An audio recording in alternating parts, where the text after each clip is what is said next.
Vamos estar abrindo nossas Bíblias em 2 Crônicas, no seu versículo 17. Todos acharam, amém?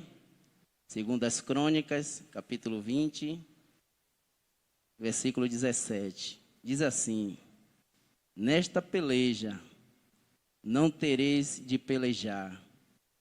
Parai, está em pé, e vede a salvação do Senhor para convosco, ó Judá e Jerusalém. Não temais, nem vos assusteis. Amanhã sai-lhe ao encontro, porque o Senhor será convosco. Aleluia, glória a Deus. Diga ao irmão que está do seu lado: não se preocupe, porque é tempo de colher milagres. Aleluia, glória a Deus. Irmãos, quem está reinando aqui sobre o reino do sul, Judá, Jerusalém, é um homem por nome de Josafá. Josafá, ele vai suceder o trono, seu pai Asa. E Josafá, ele vai começar a reinar, ele tinha 35 anos. E ele reina durante 25 anos. E o rei Josafá, ele foi um bom rei. Ele foi um homem temente ao Senhor. Ele fez o que era bom aos olhos do Senhor. O rei Josafá, ele edificou cidades, fortalezas, armazém. Foi um bom rei, um rei hábil.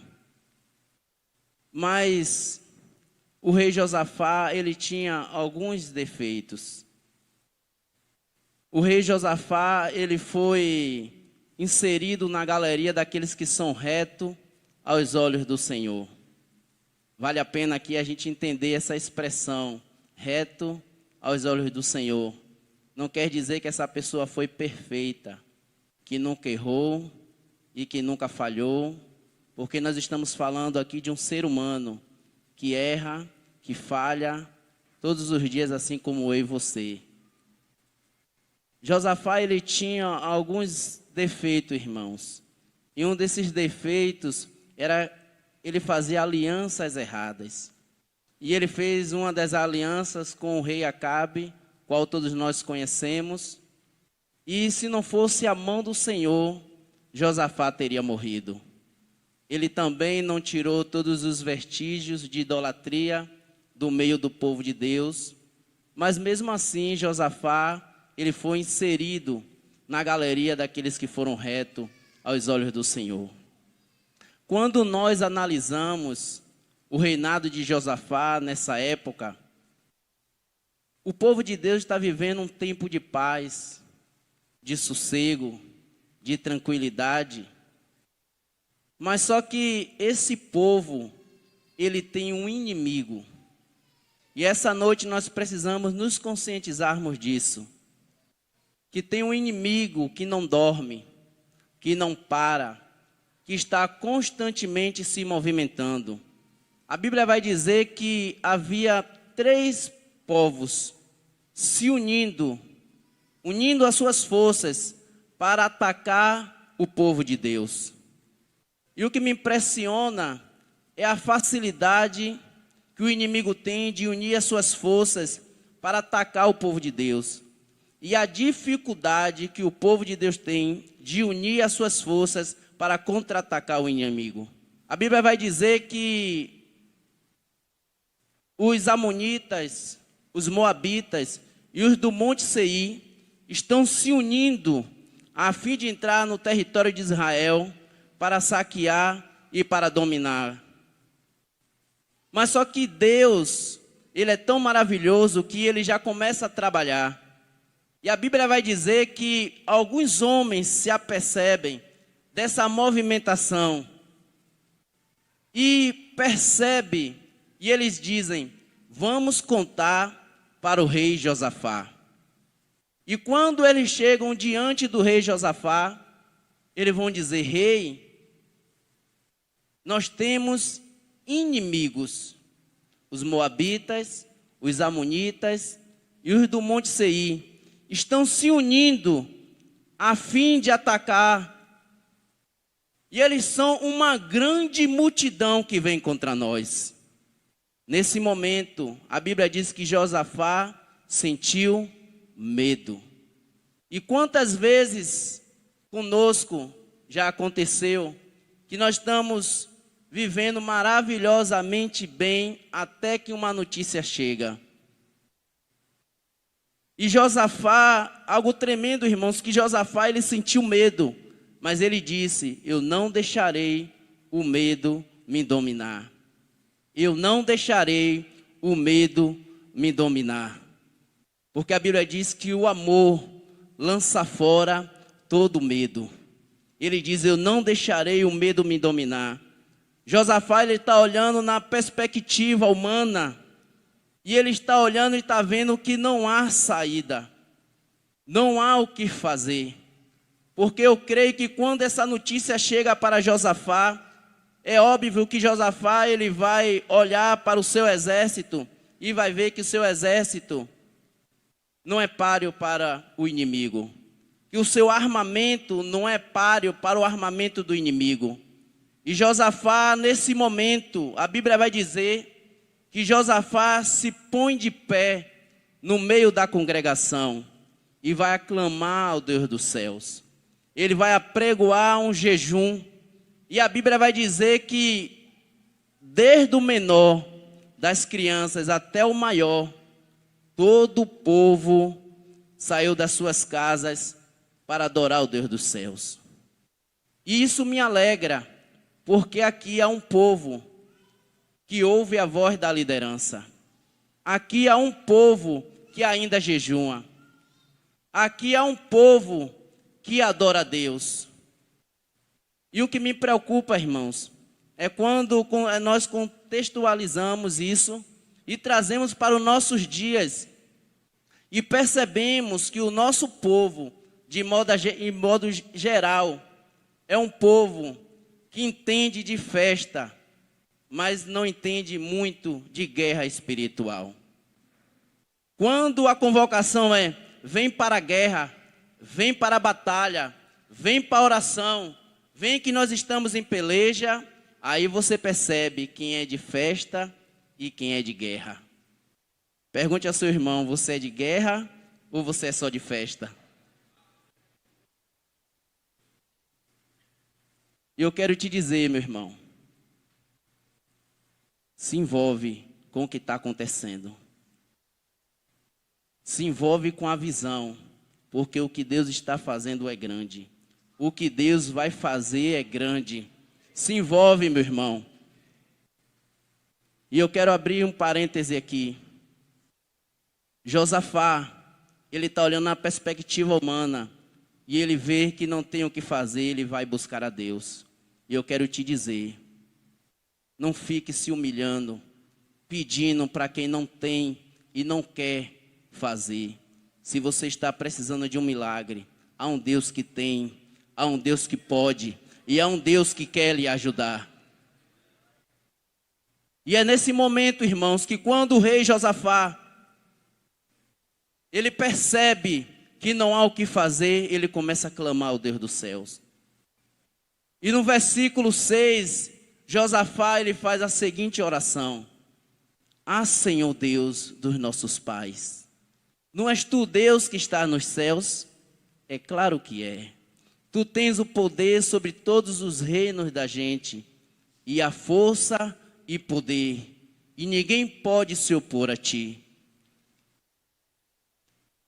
Porventura, ó Deus, não lançaste tu fora os moradores desta terra, de diante do teu povo de Israel, e não adeste a semente de Abraão, teu amigo, para sempre, e habitaram nela, e edificaram nela um santuário ao teu nome, dizendo: se algum mal nos sobrevier, espada, juízo, peste ou fome, nós nos apresentaremos diante desta casa, e diante de ti, pois o teu nome está nesta casa, e clamaremos a ti na nossa angústia.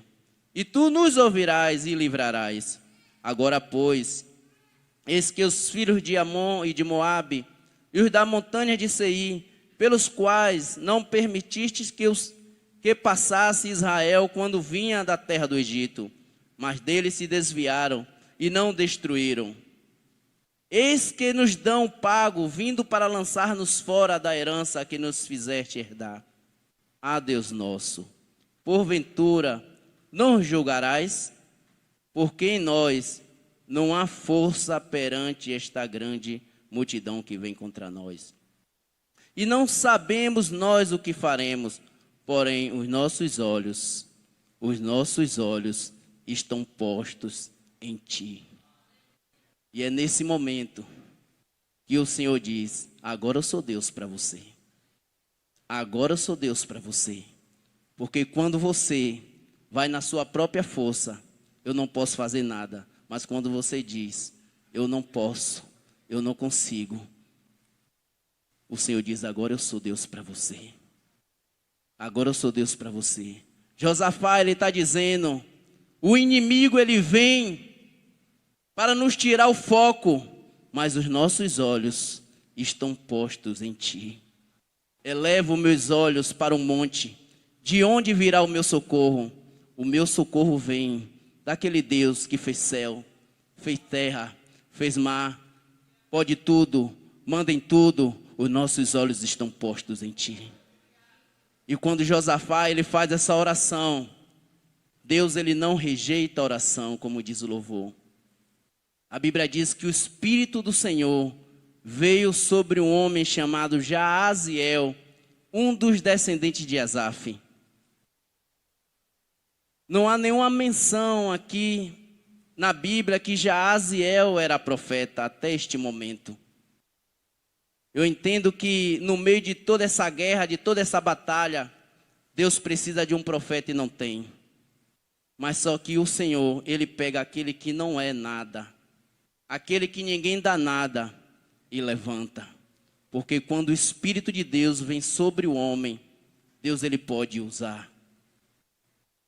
E o profeta se levanta, Jaaziel, e diz: ouçam Judá e Jerusalém, e tu, ó rei de Josafá, você não sabe o que é que vocês são? Vocês são meninas dos olhos de Deus.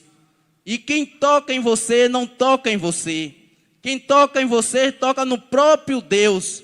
Toca no teu dono. Escutem, essa peleja não é sua. Essa peleja é do Senhor.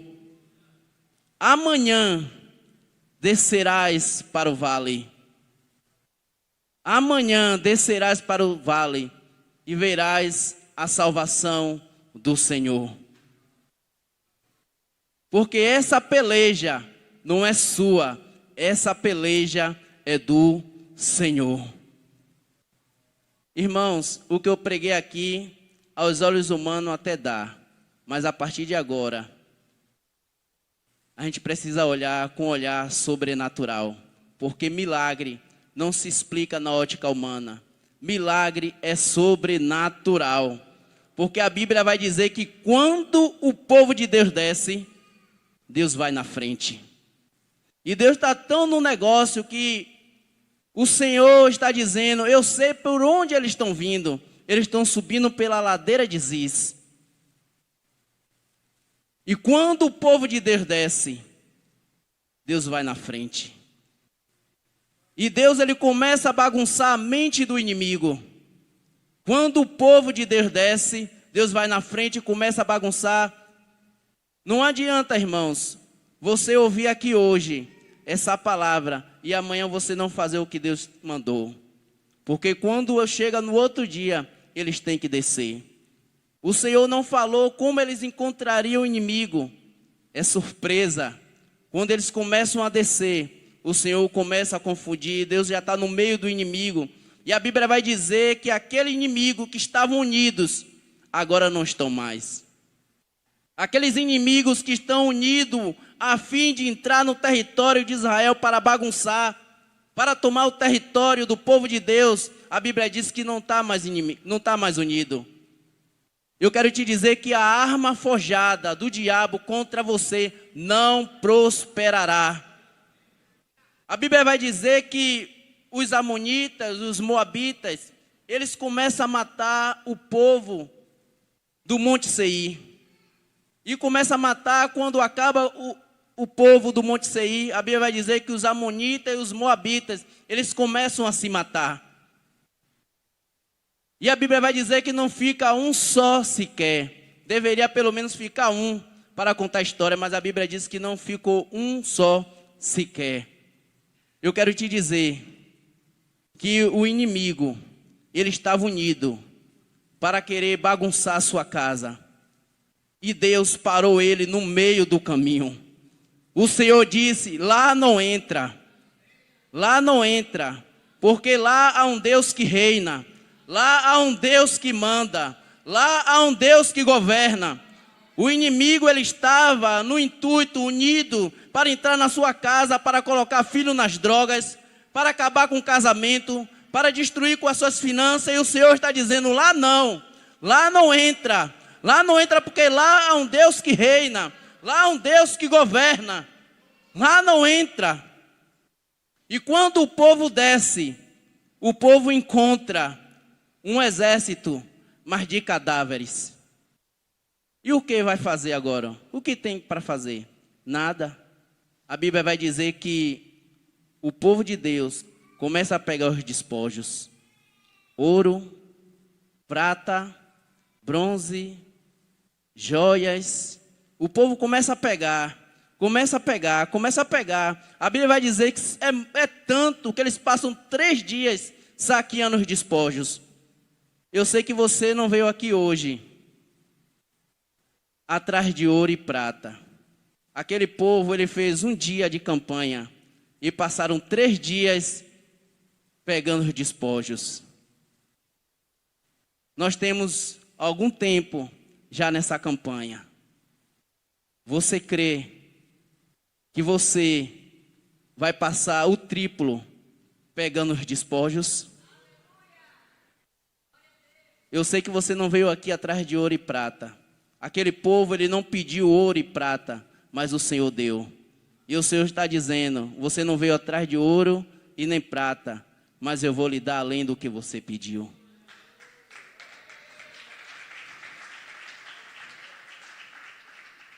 Mas não esquece da minha presença. Porque não é ouro e nem prata que te faz ficar de pé.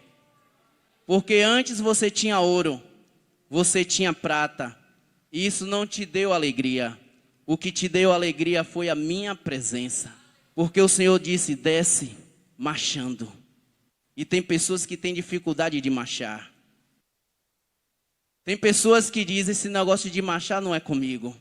Antigamente no mundo, fazia horrores e não tinha vergonha. Mas quando está na presença de Deus, tem dificuldade de marchar. E o Senhor está dizendo, quando sair pelas portas, não esquece do que eu fiz na sua vida. E volta me honrando, volta me adorando, volta na minha presença. Entra com a mentalidade daquele coxo da Porta Formosa, que ele recebia ouro, recebia prata, e em nenhum momento colocou ele de pé. E o que colocou ele de pé foi a presença de Deus. E ele entrou no templo adorando, louvando e exaltando o nome do Senhor. O apóstolo outro dia pregou e falou sobre o povo quando estava passando pelo Rio Jordão. E Deus falou a Josué, pega um líder de cada família e pega uma pedra no meio do Jordão. E essa noite você vai pegar uma pedra, como aquele povo que passou pelo Rio Jordão e pegou uma pedra. Para quê, irmãos? Para servir de memorial na sua casa. Você vai pegar essa pedra hoje e você vai colocar essa pedra. Se caso você ainda não tem uma pedra em sua casa, ou as suas pedras estão guardadas, você vai pegar essa pedra hoje e você vai colocar em um lugar de destaque. Um lugar aonde todos possam, quando entrar em sua casa, ver aquela pedra e perguntar: que pedra é essa? Você vai dizer: é um memorial. Você vai pegar essa pedra hoje e você vai lembrar do que Deus ele fez na sua vida. Do que Deus fez na sua vida. Talvez das dificuldades que você já passou, dos obstáculos e você venceu. E você vai pegar essa pedra e vai colocar lá. Para quando estourar outra guerra na sua vida, quando você passar por outras adversidades, por outros problemas, você vai dizer: eu tenho um memorial. Você vai pegar essa pedra e você vai esfregar na cara do diabo, você vai dizer: eu tenho história. Eu tenho um memorial. Eu já passei por situações piores e venci.